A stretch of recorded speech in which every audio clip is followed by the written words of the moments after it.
poco a poco ha ido creciendo la cultura de este tipo de financiamiento, pero todavía quedan ciertos mitos. Uno de ellos es que se busca como última opción de financiamiento cuando los bancos no me quieren prestar. Esto, esto básicamente es eh, que en algunas épocas, durante los 80, aquellas empresas que no podían tener acceso a los créditos bancarios iban con las arrendadoras y las arrendadoras, en base a garantías adicionales, les podían generar operaciones de financiamiento. Pero esto es un mito. Hoy por hoy las empresas más grandes de México utilizan arrendamientos por distintos fines, ¿no? Empresas como FEMSA, Cemex, Bimbo, utilizan el arrendamiento ya sea por temas fiscales, por uso, por temas de valor presente neto. Entonces, este es un mito que hoy por hoy ha ido cambiando y que sí se utiliza el arrendamiento en todo tipo de empresas. No es solamente aquellas en las que no tienen una opción de financiamiento con otros bancos. Otro de los mitos es que es más caro que el crédito y además que no soy dueño del activo. Básicamente, el arrendamiento es totalmente deducible y por ese componente fiscal resultaría ser que si nada más tomamos en cuenta la tasa, pues podría considerarse que es un poquito, no mucho, pero un poquito más caro. Pero después de impuestos generalmente es mucho más barato. Porque la renta es totalmente deducible. ¿Sí? Recordemos que el arrendamiento, si bien tiene un impacto fiscal importante, también de valor presente.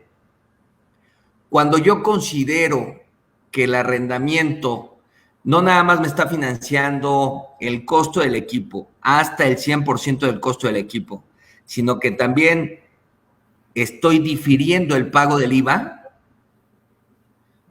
ahí hay un componente de flujo de efectivo importante que debo de considerar, ¿no?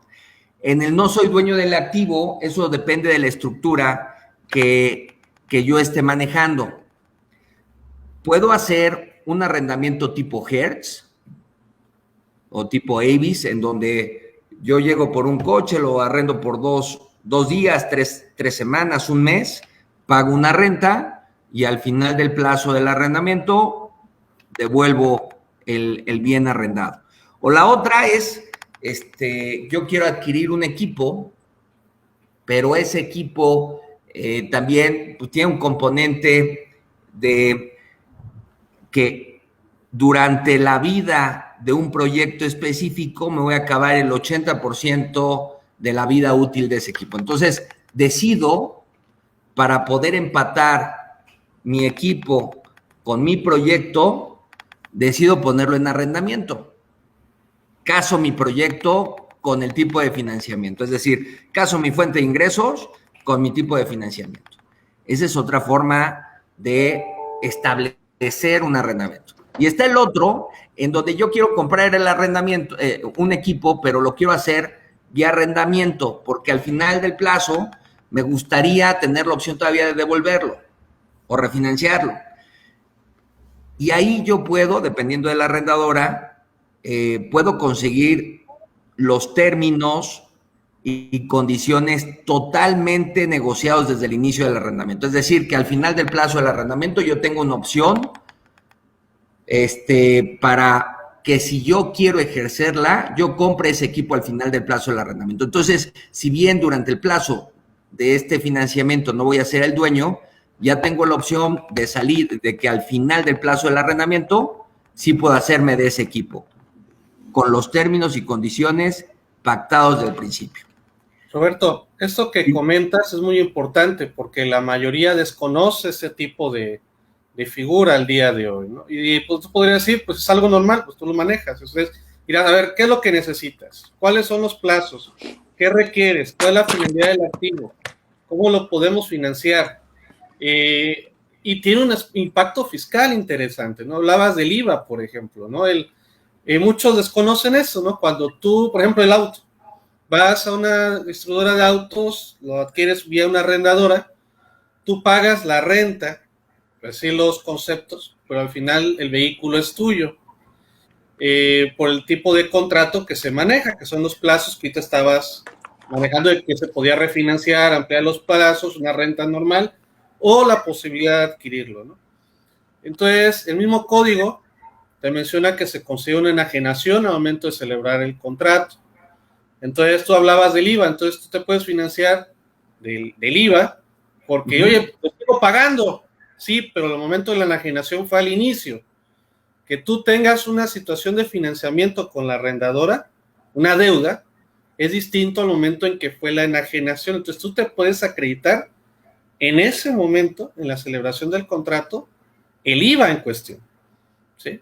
Entonces, es una situación, primeramente, de flujos, como bien comentas, ¿no? ¿Qué es lo que requiere la empresa? ¿Qué es lo que requiere el empresario? Y de ahí, obviamente, que tiene un impacto fiscal. Oye, los pagos serán deducibles, el acreditamiento del IVA, no es lo mismo deducir vía una depreciación de un activo, el pago de renta de ese activo, ¿no? Entonces, obviamente que el impacto fiscal, pues al final del día llega, ¿sí? Ese remanente de la operación, ¿no? Pero es muy importante esto que comentas, porque uno dirá, bueno, ¿cómo puedo yo en una estructura, una proyección ahora sí, de un proyecto, cómo me puedo ver yo financiado? Y una de las situaciones son esto de los mitos que estás tú comentando, que están alrededor del arrendamiento. Es correcto, Ramón. Es correcto, los flujos, el impacto fiscal y lo que comentas. Yo puedo comprar una mesa vía crédito o vía caja y la voy a depreciar 10% por año. Y puedo comprarla o puedo adquirirla vía arrendamiento, y si me dan un arrendamiento a 3 años de la mesa con un residual del 10%, significa que habré llevado a gastos en 3 años el 90% de la inversión versus el 30% que me hubiera tocado por depreciación. Gracias. ¿Esto es permitido? Sí, sí es permitido, pero es un efecto neto, porque si bien va a ser un gasto para el cliente y por lo tanto va a tener una cierta eficiencia fiscal, ¿no? Al tener un gasto del 90% de la inversión de la mesa en lugar del 30%, pero por el otro lado la arrendadora tiene un ingreso del 90% de la inversión de la mesa con una depreciación del 30%. Para efectos netos, para el SAT, pues va a ser cero, ¿no? Lo que pasa es que la arrendadora tiene un portafolio más grande, pero sin lugar a duda la arrendadora va a pagar pues, ciertos impuestos, ¿no? Evidentemente, no es lo mismo la tasa de valor presente o la tasa que debe tomar en cuenta la arrendadora por el financiamiento de esos impuestos adicionales que la tasa, el WACC o la tasa de fondeo que tendría la empresa X, ¿no? Hay una diferencia en tasas. Yo voy a ser mucho más eficiente y por lo tanto me permite generar este tipo de beneficios para los clientes. Pero sí, el impacto fiscal es muy, muy fuerte. Sí, primero partimos de lo que es la parte de finanzas. Como bien comenta, cómo se va a ver esto favorecido al empresario, ¿no? Cuando empezamos a manejarle el tipo de tasas y la inversión, el rendimiento que le va a generar, lo ve con otros ojos. Y luego cuando le decimos, mira, esta es la situación fiscal, creo que lo ve con más ojos, ¿sí? Porque dice, entonces sí lo puedo hacer deducible o tiene esta situación dentro del impuesto. Sí, pero no tienes que quitar de vista la situación del flujo. Entonces, obviamente, no es lo mismo de la parte del corrimiento, descontarle dentro del flujo el impuesto, lo que se va considerado, si solamente fue una operación por separado, al final del día tenerlo sin esa operación, que terminaría pagando probablemente más impuestos, ¿no? Entonces, no tenemos que perder de vista que es una situación financiera, de flujo, de requerimiento empresarial, que obviamente tiene un impacto fiscal, ¿no? Como bien comentas. Es correcto. Sí, el primer objetivo aquí es financiero y hacerse un bien en las mejores condiciones. ¿Cuál sería la diferencia entre un crédito contra un arrendamiento en términos de flujo? El mismo ejemplo de la mesa, ¿no? Si la mesa, bueno, para empezar, me van a pedir un aforo en el crédito, no me van a financiar el 100% más IVA. Me van a pedir normalmente un 20 o un 30% de anticipo, ¿no? O de enganche. Entonces, supongamos que me están financiando el 70 pesos, vale 100 pesos masiva y el banco me va a financiar 70 pesos.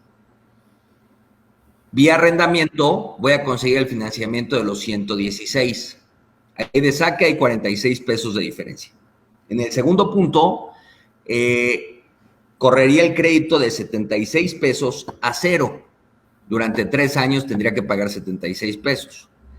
Y en el arrendamiento tendría que llegar al residual. En el caso de la mesa sería 10%, pero en el caso de un auto a 3 años puede ser 35 o 40%. Es decir, en los pagos estaría pagando el 60% durante 3 años del costo del auto. Ese 40% queda, como se llamaría en un crédito, como balún. No se amortiza ese 40% porque es el valor de rescate del auto. Mis pagos durante el plazo van a ser menores. Otro de los mitos es tiene un solo objetivo, el de adquisición del activo. Y este es un mito porque yo creo que si quiero comprar un auto, o si quiero comprar una máquina, pues solamente en equipos de los que esté pensando comprar actualmente, solamente en esos equipos puedo incluir estructuras de arrendamiento. La verdad es que si ya compré el auto, puedo, de lo que ha platicado Ramón, puedo llevar a cabo una operación de sale and leaseback, que significa que yo ya compré un auto, pero estoy estableciendo una negociación con Actinver, yo le vendo el auto a Actinver y en ese mismo momento Actinver me lo arrenda. Eso se llama sale and leaseback. ¿Eso es normal? Es normal. Hay un impacto o me puede penar el SAT por llevar a cabo una operación de este tipo. No, siempre y cuando el costo sobre el cual se está llevando a cabo esta operación de compraventa sea o a costo fiscal o a valor de mercado. Y el valor de mercado lo dicta un perito, ¿no? Un perito certificado. ¿Cuál es lo mejor para el SAT? Pues evidentemente el costo fiscal, para que ni gane ni pierda, ¿no? Pero nosotros pues comúnmente llevamos a cabo operaciones con terceros y la verdad es que sí se pueden llevar a cabo las dos. ¿Cuáles son, hablando del tema, cuáles son aquellas operaciones que pueden llamar la atención donde hay una pérdida fiscal en venta de activos fijos, una pérdida fiscal importante? Ahí pudiera haber alguna observación. Si hay una pérdida fiscal importante, hay que explorar el cómo hacer para que no vaya a llamar la atención. Y hay muchas formas. Lo mejor sería costo fiscal. Sí, lo que comentas, ahorita vamos a adentrarnos obviamente en el tema, pues la invitación que hicimos a nuestros amigos de Actinver, pues, obviamente se dedican a estos. El arrendamiento y los tipos de arrendamiento, el que llama la atención a la autoridad, como bien comentas, es de leasing back, pero no es así como la ley. Me regreso a las primeras láminas para que veamos cómo está redactado simplemente ese esquema reportable, y es de lo que estamos hablando, que hay distintos tipos de arrendamiento. Fíjense cómo dice, es como tipo trabalenguas, porque dice, bueno, ¿cuál es la finalidad de hacer este tipo de arrendamiento? Fíjense, es un esquema reportable, a ver, para que nos entendamos, ¿no? En el que se otorga el uso o goce temporal de un bien, la renta, y el arrendatario a su vez otorga el uso o goce temporal del mismo bien al arrendador, o sea, el que se lo está rentando de primera mano. Entonces dice, bueno, ¿cómo es posible que el mismo activo que yo estoy recibiendo en arrendamiento pueda yo a la vez rentarlo? ¿Sí? Entonces como que a varios no sé la palabra, les friquea, ¿no? Oye, espérate, ¿cómo es? Yo hago una renta normal, ¿sí? Ahora, ¿cómo es que el arrendatario le va a dar en la renta al mismo arrendador o a una parte relacionada de este último? Bueno, Primero por situaciones financieras, ¿no? Y ya Roberto estaba sacando un as bajo la manga que decía, bueno, si hay una generación de pérdida de activos, ¿no? Porque luego dentro de esas operaciones se puede realizar una venta de activos. Ya vimos un tipo de criterios que es inclusive la doble deducción, que también puede darse si hay una diferencia, muy fuerte, por cierto. Entonces, ese es el por qué estamos hablando de la renta. ¿Sí? Ya lo que está explicando, ya está adentrándonos aquí Roberto. Oye, ¿cómo es? Porque a muchos les hace ruido, ¿no? A ver, ¿cómo es? ¿Por qué yo tengo o debo de rentar el bien en cuestión? Es lo primero que les salta en la mente, ¿no? A ver, si el activo yo lo tengo, lo estoy rentando, lo tengo por arrendamiento, ¿por qué lo tendría yo que rentarle ese bien que yo lo estoy absorbiendo vía renta al mismo que me lo está rentando? Entonces, es lo primero que les bota, ¿no? ¿Tú cómo ves esto, Roberto? Mira, cuando se arrenda al mismo arrendatario, número uno, un sale and leaseback debe de ser por alguna razón, ¿no? Y normalmente es, oye, necesito liquidez, necesito que me reembolses el importe por el cual yo adquirí el equipo específico. Ahora, ¿bajo qué razones el arrendatario arrenda nuevamente al arrendador? Normalmente es porque el arrendatario tiene algún permiso para operar determinado tipo de equipo y el arrendador que se vuelve subarrendatario es el que usa el equipo. Por ejemplo, aeronaves. Las aeronaves, para que tengan matrícula XA, es decir, que se puedan arrendar a terceros o que puedan ser consideradas dentro de un aerotaxi, se requieren llevar a cabo la operación a través de una empresa que esté aprobada por antes la Dirección General de Aeronáutica Civil, hoy la AFAC. Entonces, si yo quiero operar a través de un aerotaxi, un avión, pero no tengo el permiso de ser aerotaxi, entonces normalmente lo que hago es, se lo arrendo a un aerotaxi y el aerotaxi me lo arrenda a mí. ¿Sí? Para no perder el permiso. Para no perder, para tener ese tipo de permiso. Es correcto. ¿Qué otro, en qué otras circunstancias? En empresas que son formadas dentro de un grupo económico y que estas empresas tratan de llevar el control y la operación de los equipos que manejan en el grupo, por ejemplo, constructoras o mineras. No es lo mismo que una minera que tiene 14 razones sociales diferentes en 14 puntos diferentes, que cada una tenga su equipo, a que se construya una arrendadora que preste servicio a las empresas del grupo.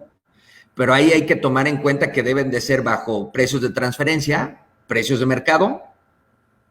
Sí, o que son partes relacionadas. Ajá. Es correcto, aunque sean partes relacionadas, pero que tengan precios de mercado, por un lado, ni que inflen las utilidades de una parte o las de sangre. Y además, el fin de crear este tipo de empresas, pues es básicamente para centralizar la operación, mantenimiento, compra de equipos de muy específicos, por ejemplo, minería, construcción, transporte. No sé si respondí a tu pregunta. Sí, inclusive ahorita dijiste una palabra que me gustó mucho, que de sangre, ¿sí?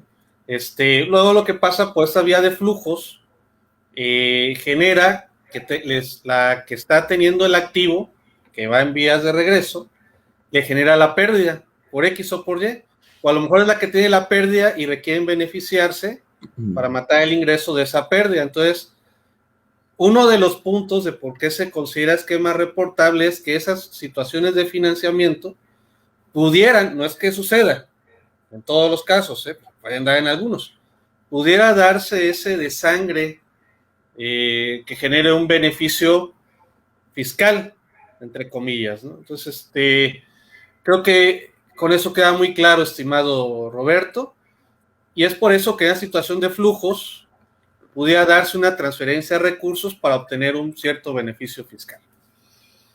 Adelante, estimado. Es correcto. De hecho, algunas empresas o algunos grupos económicos que tienen arrendadoras y que están llevando a cabo una operación que puede generar una pérdida fiscal para una de las partes importante o alguna estructura que pudiera ser reportable, lo que hacen estas mismas empresas es, si bien manejan los arrendamientos de los equipos que tienen con todo el grupo, cuando son operaciones reportables o que pudieran traer alguna contingencia futura, alguna revisión futura, utilizan un tercero. Es decir, nos llaman a nosotros y nos dicen, oye, necesito un tercero para que no haya ningún malentendido en la estructura.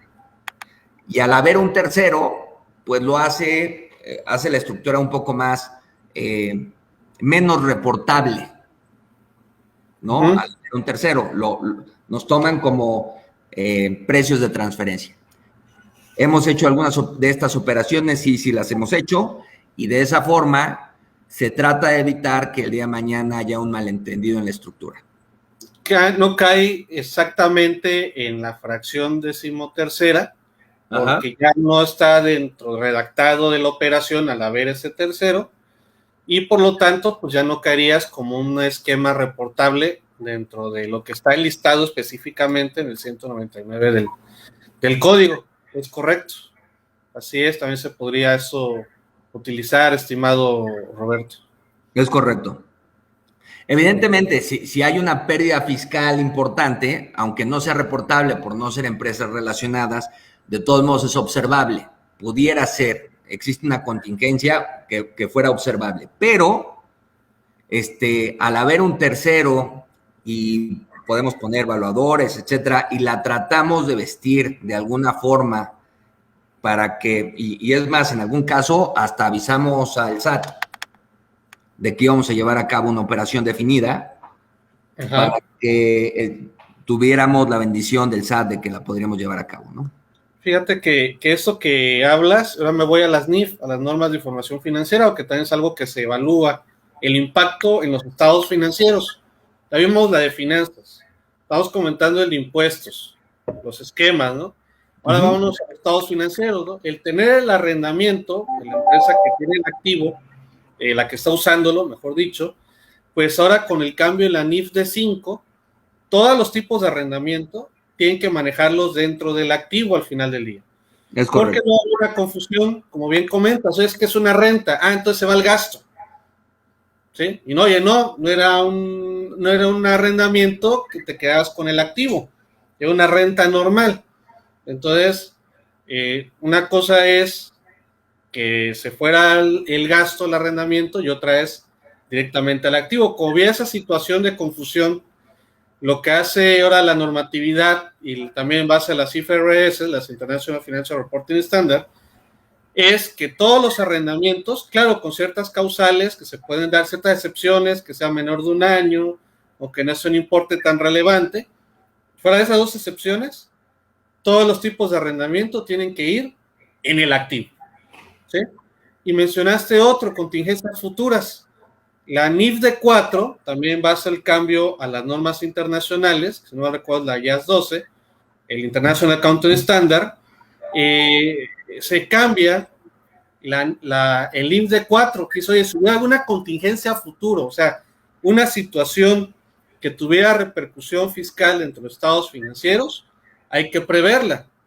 Entonces, es muy probable, con esta operación y para robustecerla, tendríamos que cumplir con la D5, que es con el cumplimiento en base al contrato que se está firmando, el arrendamiento, presentarlo dentro del activo en cuestión. 1. Y 2, la contingencia futura probablemente habría que ver, y eso obviamente depende de la mano del dictaminador o de las notas de los estados financieros, el impacto que podría tener una revisión sobre esta figura de arrendamiento dentro de la información financiera. Entonces, algo importante que acabas de platicar, Roberto, el impacto financiero que tiene y el cumplimiento dentro de la normatividad contable que genera esta figura del arrendamiento. Es correcto. Y también considerar que si bien ya dentro de las NIF y dentro del boletín de 5 ya los arrendamientos puros ya se contemplan dentro del balance de los clientes, si el residual está abierto, esa parte del residual, en estricto sentido, no debería entrar en el balance. Entonces, el balance estaría un poco más ligero en el arrendamiento puro versus crédito o arrendamiento financiero por la partecita del residual que estaría todavía fuera de balance, ¿no? Residual. Tendríamos que irnos a la NIF C6, Inmuebles Maquinaria. No es curso de NIF ni plática. Yo invité a Roberto para hablarnos de arrendamiento, pero pues salió, ¿no? En la NIF C6, el valor residual, pues es el valor que queda al final del uso del bien. Entonces, por ejemplo, yo compro un camión aquí en Veracruz, ¿no? Un camión de ese transporte, vamos a ponerle, no sé, 300. Bueno, esos que andan para aquí para sacar mercancía del puerto, 400,000 pesos. Un camión, ¿no? Dice, ¿cuánto va a valer al final? Pero ya es como chatarra, el valor residual, lo que queda al final de la vida útil, ¿no? Pues el camión al final me costó 400, al final yo lo puedo vender en 50,000, pero así como de chatarra, fierro viejo, demás. Entonces, realmente el valor que yo voy a usar el bien, si me costó 400 y al final de su vida útil va a costar 50, yo voy a depreciar sobre los 350, no sobre los 400.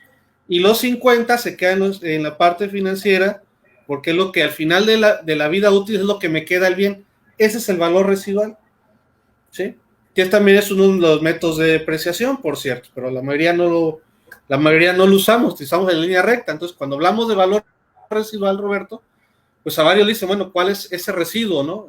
Bueno, pues es al final en lo que vale realmente el activo, que hay muchas veces, bueno, aquí en Veracruz sobre todo es el valor chatarra. Sí, el valor del fierro muchas veces, ¿no? Entonces, por ejemplo, aquí tenemos un barco, por cierto, Roberto, te chismeo, probablemente tú sabes. Tenemos un barco aquí de un caballito que está olvidado, ¿no? De una situación por arrendamiento.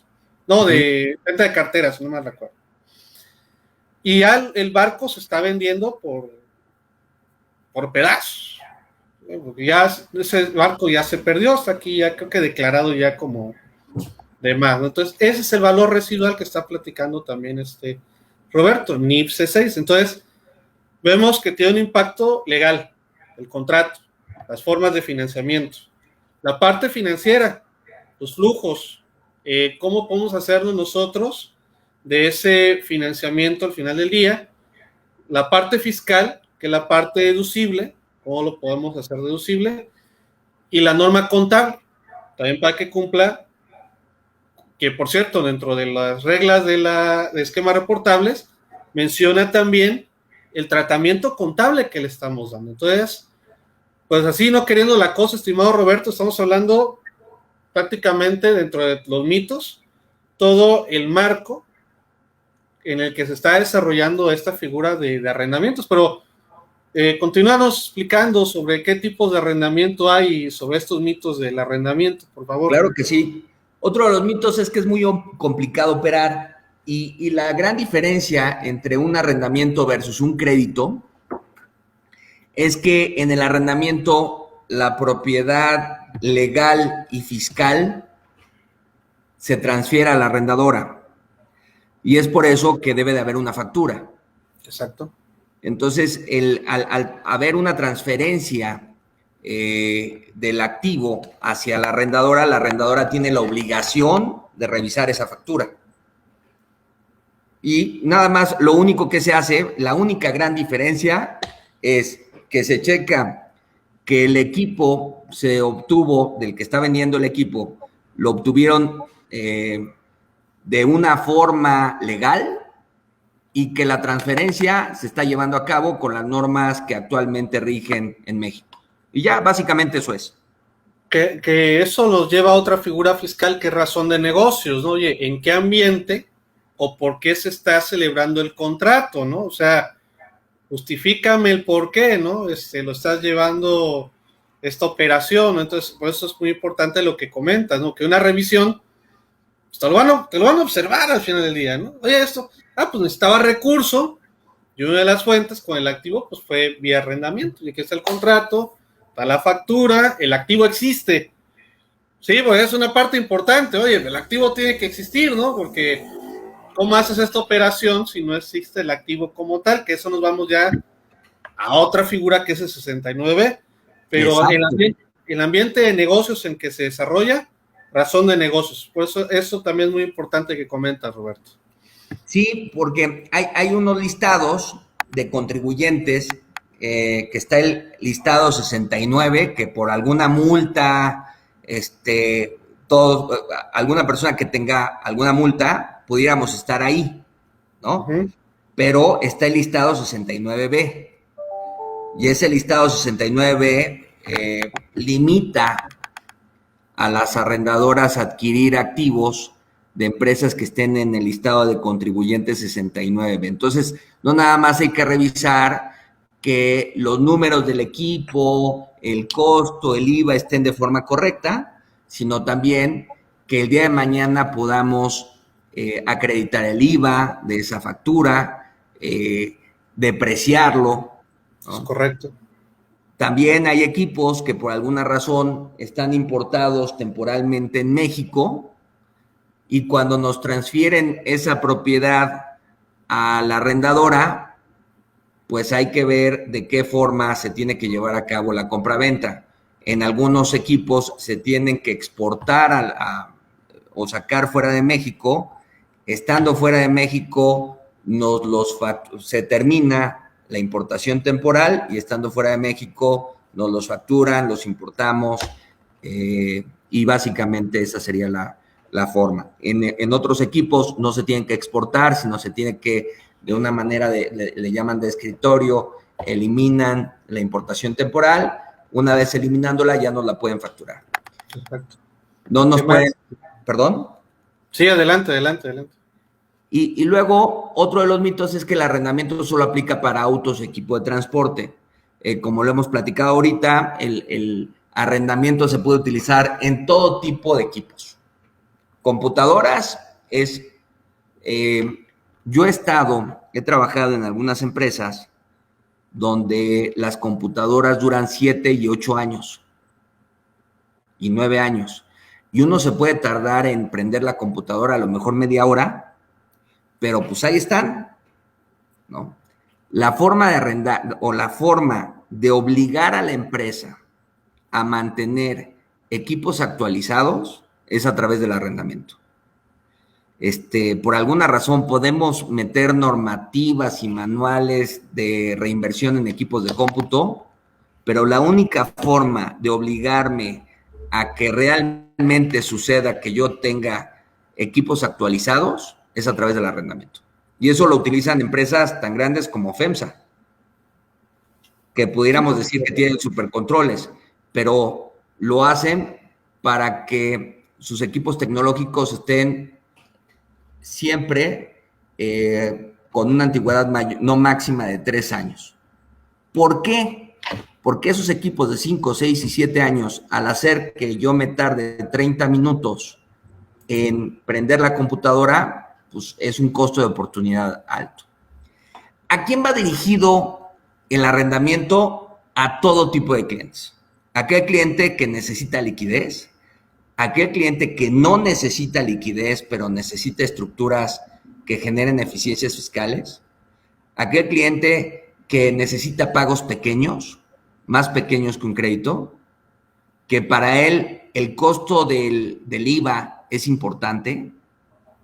Para todo tipo de clientes les puede servir el arrendamiento. Aquellos también que ya invirtieron en equipos y que necesitan se les reembolse esa inversión, lo podemos explorar. Aquellos que tengan mucha liquidez, pero tengan equipos que no les gustaría tener en sus activos o en su balance. Por ejemplo, aviones o autos de lujo. Imagínense una empresa que está negociando con el sindicato el incremento de sueldos de sus empleados y la empresa está teniendo en sus activos o en su balance un Ferrari. No es el mensaje que quiere mandar, ¿no? Empresas, lo que comentaba hace rato de FEMSA, empresas que quieren evitar la obsolescencia en determinados activos como computadoras, handhelds, iPads, que quieren pagar por el uso del equipo y no el costo total del mismo. Por ejemplo, hay empresas constructoras que necesitan determinados equipos para un proyecto específico. Oye, voy a construirlo alrededor. Para la construcción de ese puente voy a necesitar un equipo adicional. Entonces, para ese equipo adicional, pues lo voy a arrendar solamente por 18 meses, sabiendo que en el mes 19 ya no necesito ese equipo adicional, ¿no? Y que desean afectar en menor grado su apalancamiento a no registrar el valor residual, lo que platicábamos hace rato en su balance. Entonces, va dirigido a todos, ¿no? Dependiendo de qué es lo que se requiera. Productos de arrendamiento, modalidades, especialidades. Los productos de arrendamiento son puro y financiero, ¿no? El puro es en donde yo llego, quiero un coche, me lo arrendan por 2, 3 días, un mes, etcétera, y nada más pago por el uso. O el financiero es básicamente, es una venta a plazos, ¿no? Es muy parecido a un crédito. ¿Cuál sería la diferencia? El IVA. En el arrendamiento financiero, el IVA lo paga la arrendadora y en el crédito lo paga el cliente, ¿no?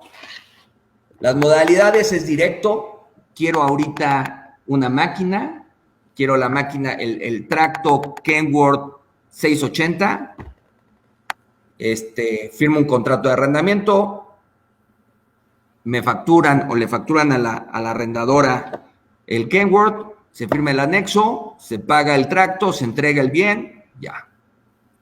Sell and leaseback, la empresa ya compró el tracto y entonces se lo vende a la arrendadora y firman un contrato de arrendamiento. O pagos anticipados o promesas de arrendamiento. Quiero comprar un tracto, pero se tiene que mandar a hacer y para que lo manden a hacer necesito pagar un anticipo del 15%. Se firma un contrato, promesa de arrendamiento, se paga ese 15%, la arrendadora paga ese 15% a la armadora del tracto, con eso se hace la orden de compra y la orden de construcción y en 3, 4, 5 meses se termina de construir el tracto, se manda a México, se paga el remanente. Eso quiere decir que las modalidades es el presente, el pasado y el futuro. Presente es el arrendamiento directo, pasado es en la leaseback y futuro los pagos anticipados o promesas de arrendamiento. Especialidades, pues podemos tener especialidades tantas como equipos haya. Por ejemplo, tenemos una especialidad de arrendauto muy específico para arrendamiento de autos de alto nivel, de aeronaves corporativas. Ahí el cerrar o el llevar a cabo el financiamiento de una aeronave ejecutiva, no aviones comerciales como de Aeroméxico o Volaris, sino es para aquellas personas que tienen su avión y ya sea a través de un aerotaxi o de manera privada. Se requiere un área especializada tanto en el área de compras, legal, los documentos son diferentes y se debe de tener mucha atención al detalle en temas tanto de la importación, lo que sería el símil de las placas, que es la matrícula, etcétera, etcétera, ¿no? La relación con la antes de GAC o IAFAC.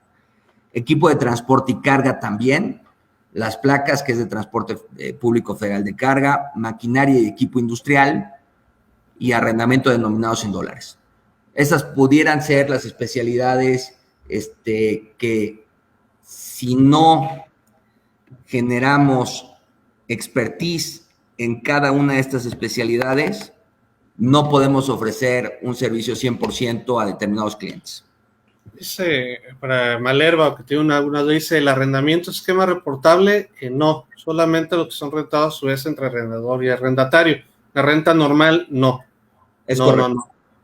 Voy a poner un ejemplo, ¿no? Yo tengo una grúa, ¿sí? Requiero flujo. Entonces me acerco con los amigos de Actinver y, oye, ¿me la compras? No sé, ¿no? Dice, bueno, ok, va, pero la necesito todavía. Ah, bueno, la compra, por ejemplo, Actinver, y luego Actinver a su vez me renta el mismo activo, ¿sí? Yo lo sigo usando. O también pueden darse otros esquemas, ¿no? Que una parte de la renta sobre el mismo bien. Sí, pues estoy realizando la operación de manera directa con lo que es entre el arrendador y el arrendatario. Eso puede ser también un tipo de esquema. Una renta normal, común y corriente, no, Malena. ¿Sí? Ok, dice que ya le quedó como tal, ¿no? Y ahorita se me ocurrió el de la grúa, ¿no? O sea, puede haber otros.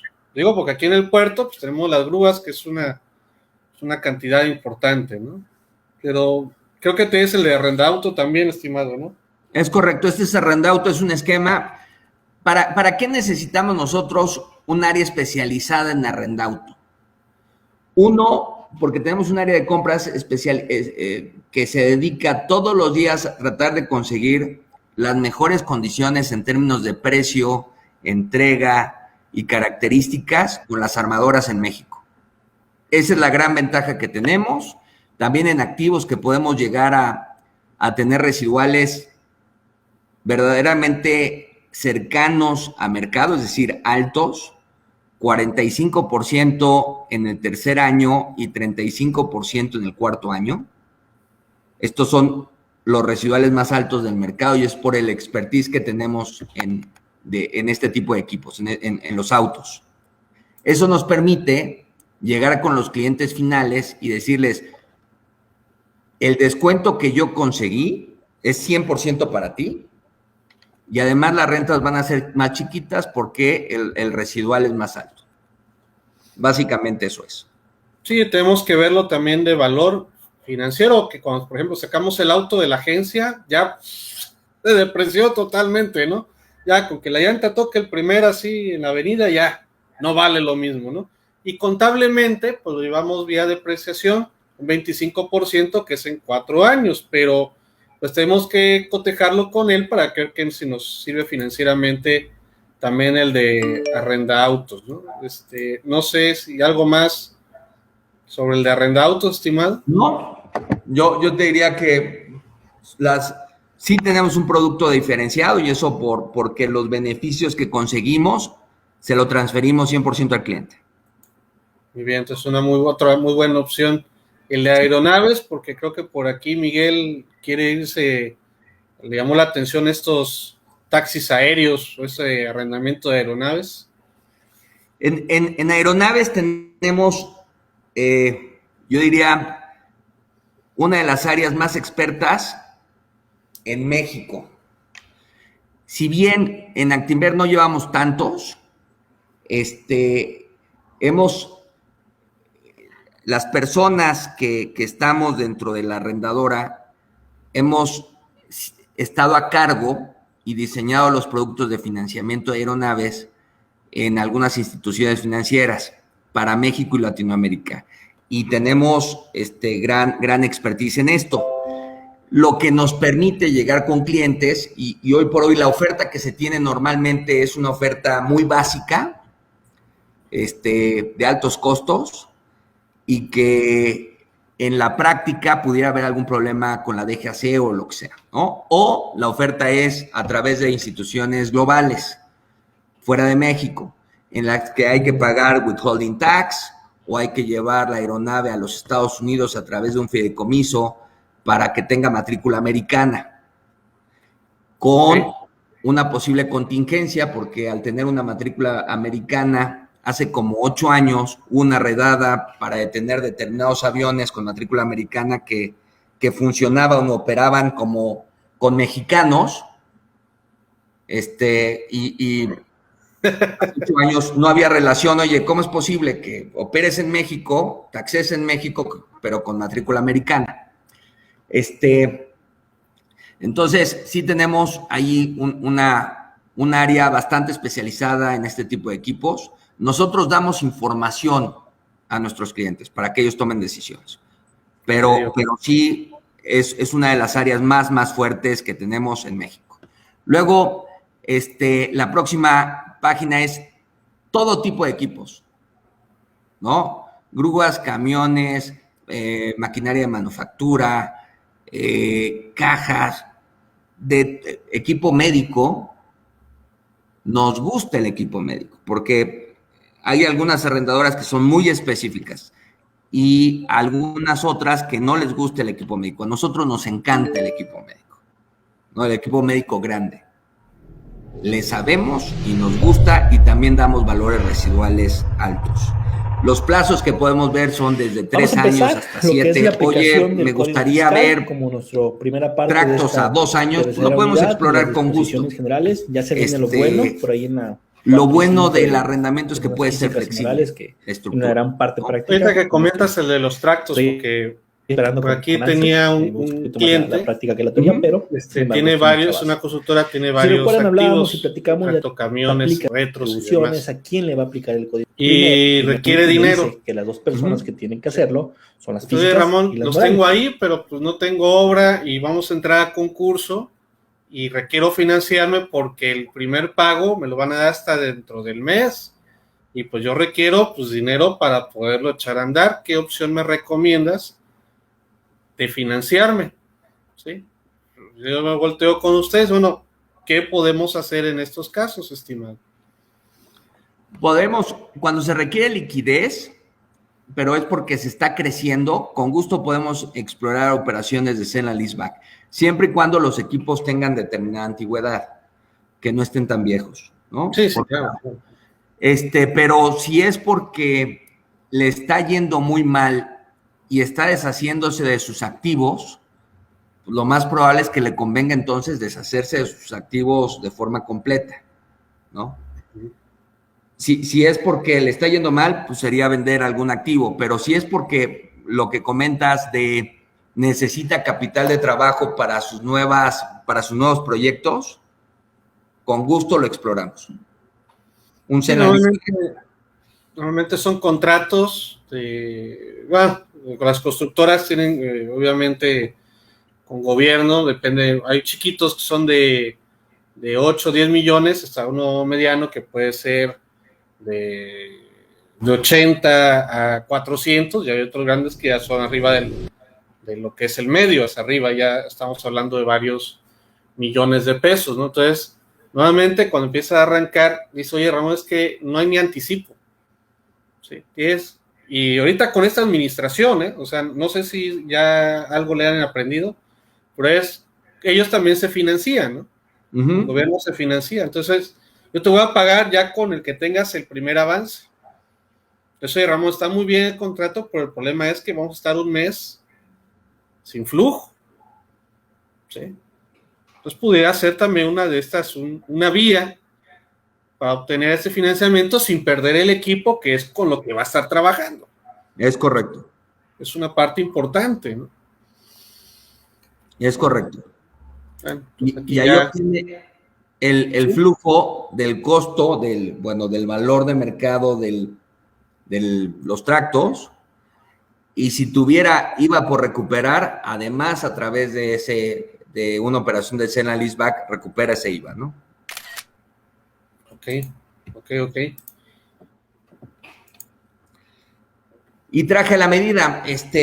La verdad es que el producto de arrendamiento es tan flexible que nos podemos adecuar a los requerimientos del cliente. ¿Qué es lo que deberíamos de tomar en cuenta? El costo total del equipo, el porcentaje de avalúo en sale and leaseback, porcentaje de intangibles, es decir, equipo de tecnología es la computadora más algunos intangibles como mantenimiento o algunas licencias que no pasen de un 15% del costo total. Si me lo facturan como computadora todo, yo puedo conseguir o puedo financiar el 100% de eso.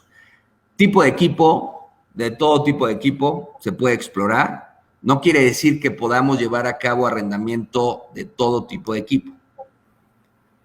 Pero lo que sí quiere decir es que podemos explorar en cualquier tipo de equipo una figura de arrendamiento.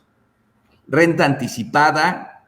Oye, quiero que mis rentas sean más bajitas, pero tengo un guardadito de el 20% del costo del equipo, pues nos pagan ese 20% y por lo tanto que se aplica saldo insoluto, lo que nos permite reducir más las rentas.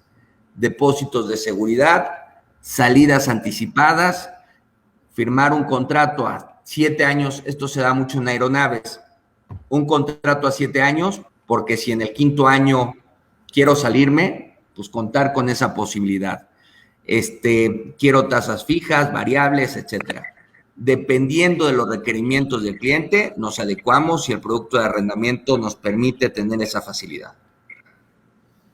Ok, Roberto, pues ya creo que tenemos ya una situación más amplia de lo que es este tipo de arrendamientos, porque yo creo que ya visualizamos algunas cosas de por qué se considera un esquema reportable. Ya vimos que tiene un impacto legal, contable, financiero, fiscal. Y nada más para cerrar, miren, eso es todo lo que nos piden en la regla miscelánea sobre el esquema reportable. Dice, oye, si tú realizas una de esas operaciones que prácticamente es un leaseback, un arrendamiento en vías de regreso, por lo que estamos viendo, dice, mira, dame el diagrama del plan, proyecto o asesoría.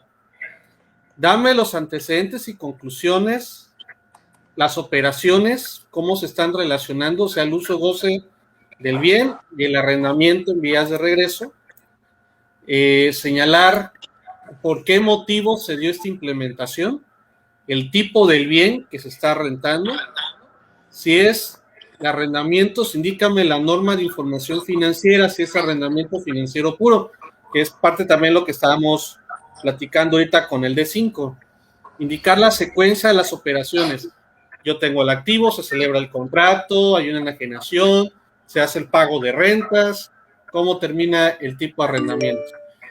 Acciones adicionales que pudieran darse en este tipo de contratos. La fecha en que se lleva a cabo, quiénes son beneficiados, quiénes participan, la razón de negocios y los motivos, estamos hablando del entorno de negocios en que se da, datos del arrendatario, nombre, denominación, país de residencia, de constitución, para ver dónde se van los recursos, prácticamente el dato del arrendador, si hay una parte relacionada del arrendador, también identificarlo, los ingresos obtenidos. Eso es para lo que hablábamos sobre precios de mercado, para que no hubiera una situación de, ¿qué es la palabra? De desangrarlo, ¿no? Como tal, que asciendan las deducciones autorizadas, esto es para ver la operación entre lo que es el arrendador y el arrendatario, el periodo y el tratamiento contable que se le da, esto es, al final del día, cómo se está mostrando la información financiera.